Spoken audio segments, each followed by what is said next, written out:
Hello friends, नमस्कार। कैसे हैं आप लोग? ईश्वर करे कि आप स्वस्थ रहें। मैं मनोज कुशवाहा समर्पित कोचिंग के यूट्यूब चैनल के माध्यम से संविधान का अध्यापन आप लोगों को करा रहा हूं, जिसमें हम लोगों ने संविधान की अनुसूचियों के बारे में पिछले वीडियो में अध्ययन किया था। आज हम लोग शुरू कर रहे हैं भारतीय संविधान का भाग और उस भाग के अंतर्गत वर्णित अनुच्छेदों का। जी हाँ मित्रों, तो आज से हम लोग भारतीय संविधान के भाग और उनके बीच कितने अनुच्छेद वर्णित हैं इसका हम लोग उल्लेख करेंगे। तो आइए देखते हैं। भारतीय संविधान में कुल भागों की संख्या आप जानते हैं कि 22 है। अनुच्छेदों, मूल अनुच्छेदों की संख्या वर्तमान में 395 है। अब इन्हीं 22 भागों का अनुच्छेद 395 का हम लोग उल्लेख करने चल रहे हैं। इसमें भाग 1, संविधान का जो भाग 1 है, इस भाग में अनुच्छेद 1 से लेकर 4 तक का उल्लेख है। ध्यान दिया जाए, संविधान के भाग 1 में अनुच्छेद 1 से लेकर 4 तक का उल्लेख है, जिसमें क्या कहा गया है, ध्यान दिया जाए। इसमें ये बात कही गई है कि भारत में जो संघ शासित प्रदेश है और जो राज्य है, यानी संघ और राज्यों के का इनका नाम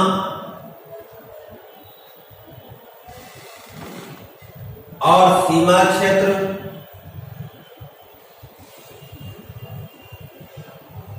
तथा नए राज्यों का निर्माण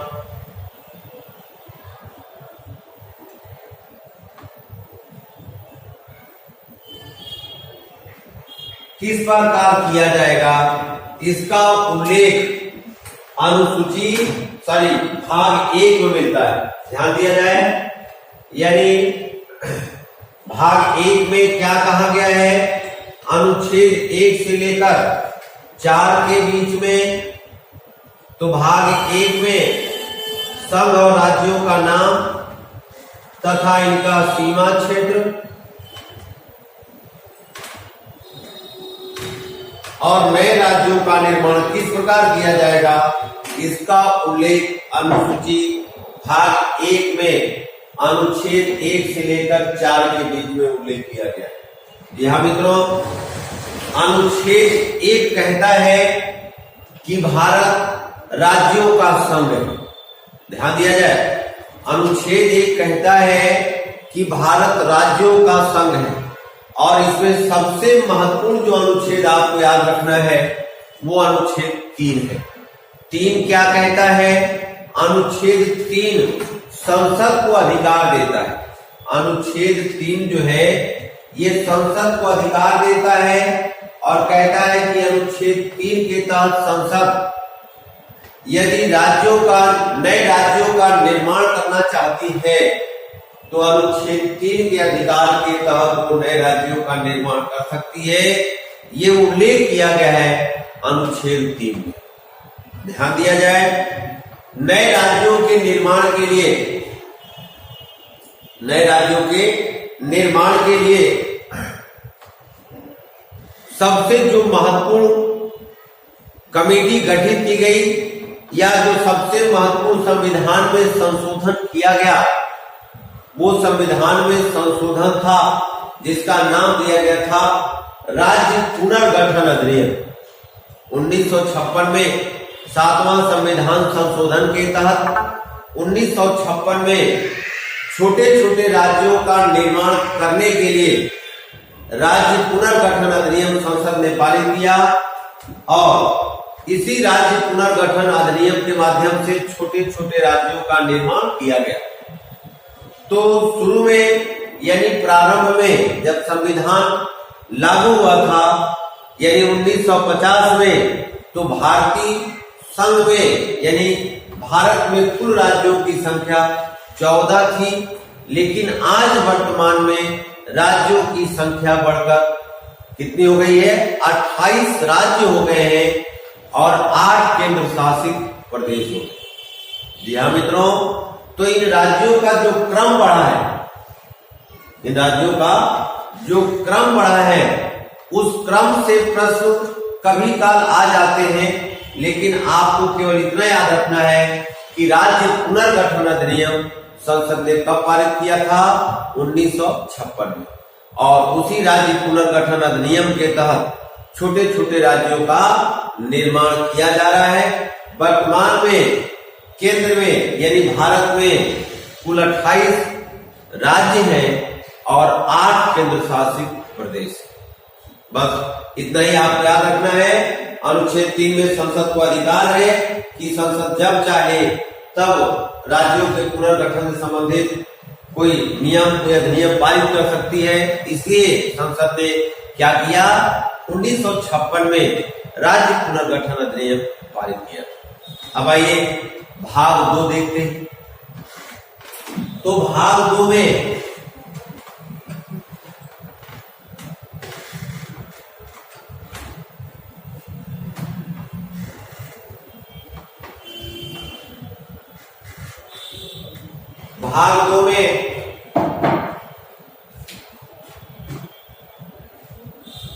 क्या है?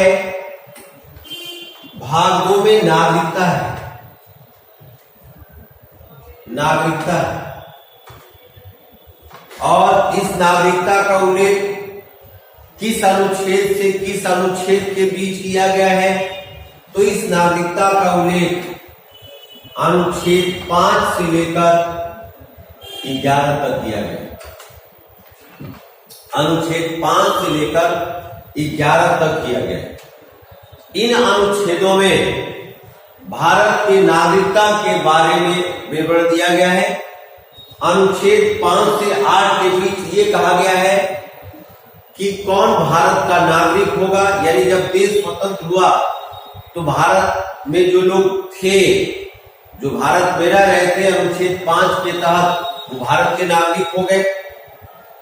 जो पाकिस्तान से आए, भारत पाक अलग होने से जो पाकिस्तान से आए वो भी भारत के नागरिक बताए गए। तो इस तरह से भारत की नागरिकता के बारे में जो उल्लेख है वो संविधान के भाग 2 में है। और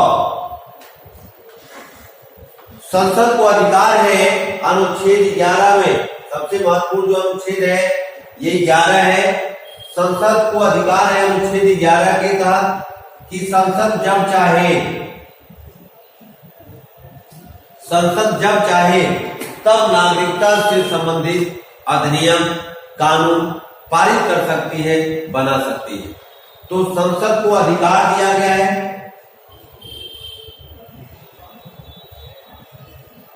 अधिकार है नागरिकता से संबंधित कानून बनाने के। तो ध्यान दिया जाए मित्रों, अब नागरिकता से संबंधित कानून, अधिनियम कब पारित किया गया था, यही हमको जानना है। तो देखिए, कंफ्यूजन बहुत होता है, लेकिन उस कंफ्यूजन को कैसे हम लोग दूर करते हैं, थोड़ा सा विचार किया जाए। देखिए किस तरह से दूर होगा।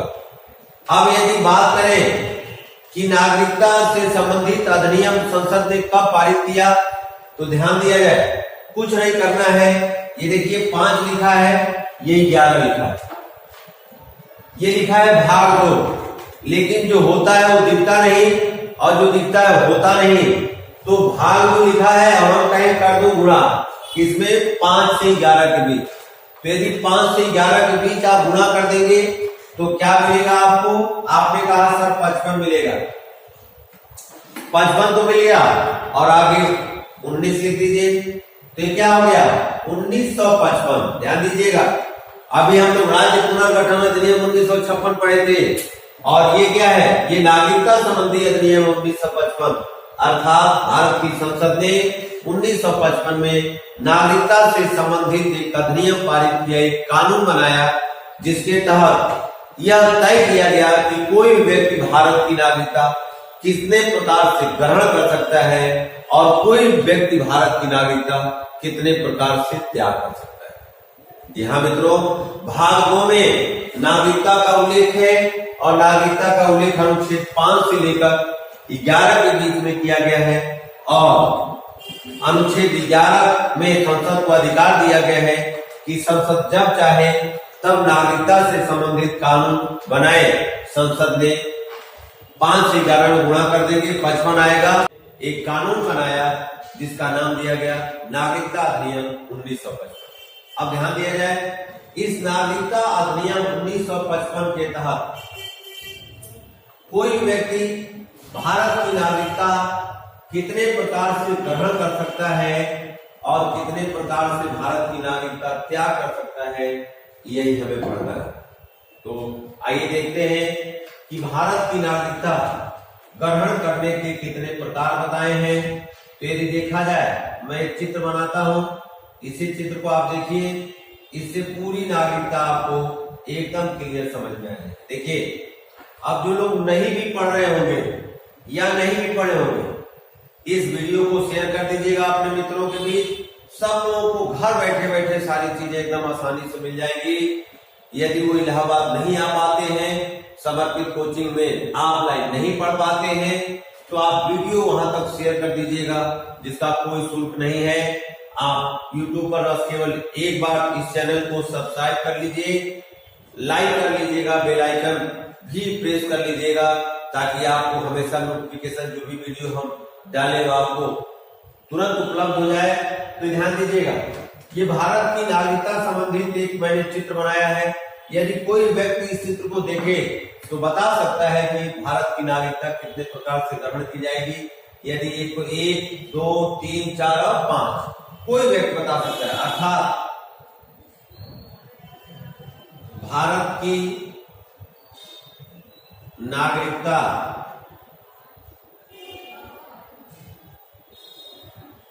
ग्रहण करने के प्रकार। तो कोई व्यक्ति भारत की नागरिकता कितने प्रकार से ग्रहण कर सकता है, तो मैंने बताया चित्र देख के आप बता सकते हैं 5 प्रकार से। और इस चित्र को कुछ इस तरह से हम रोचक बनाते हैं कि एक बार आप देखेंगे और एक ही बार में आपको सब याद हो जाएगा।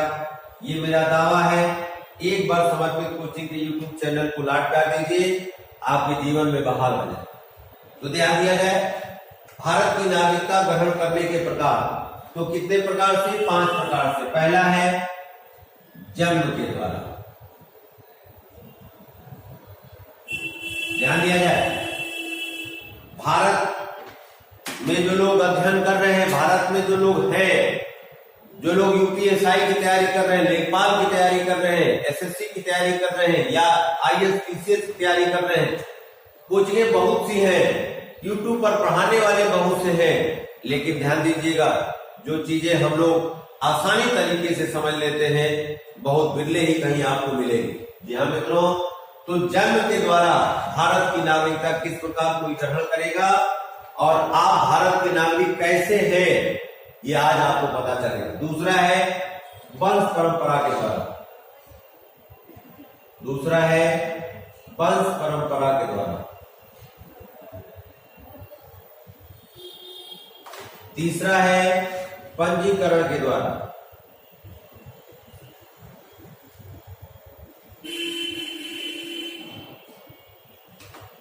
चौथा है देशीकरण के द्वारा।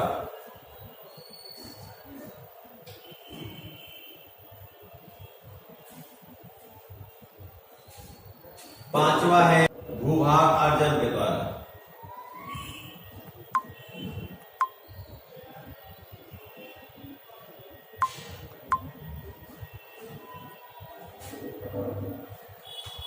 यानी भारत की नागरिकता कोई व्यक्ति कितने प्रकार से ग्रहण कर सकता है, तो 1955 के, ध्यान देना, 1955 के भारत परिषद, ये भारत नागरिकता अधिनियम के द्वारा 5 प्रकार से कोई व्यक्ति भारत की नागरिकता ग्रहण कर सकता है। पहले जन्म के द्वारा, दूसरा वंश परंपरा के द्वारा, तीसरा पंजीकरण के द्वारा, चौथा देशीकरण के द्वारा, पांचवा भूभागार्जन के द्वारा।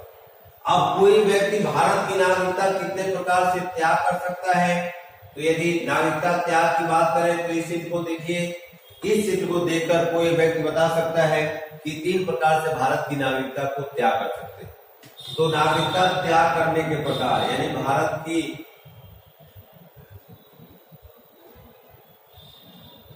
नागरिकता त्याग करने के प्रकार, पहला स्वेच्छा से या अपनी इच्छा से, इच्छा के द्वारा। दूसरा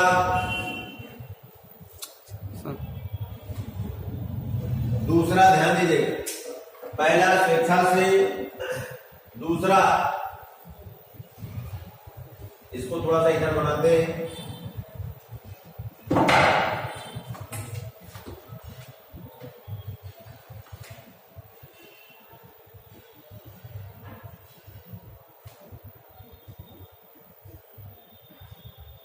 स्वेच्छा से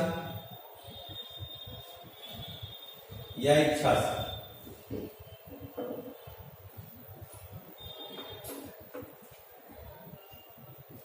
नागरिकता त्याग के प्रकार, दूसरा स्वतः द्वारा,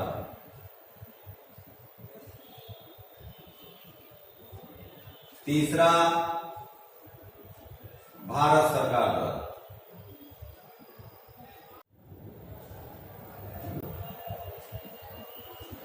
अब ध्यान दिया जाए, यदि भारत की नागरिकता ग्रहण करने की बात की जाए तो कोई व्यक्ति भारत की नागरिकता कितने प्रकार से, 5 प्रकार से ग्रहण कर सकता है।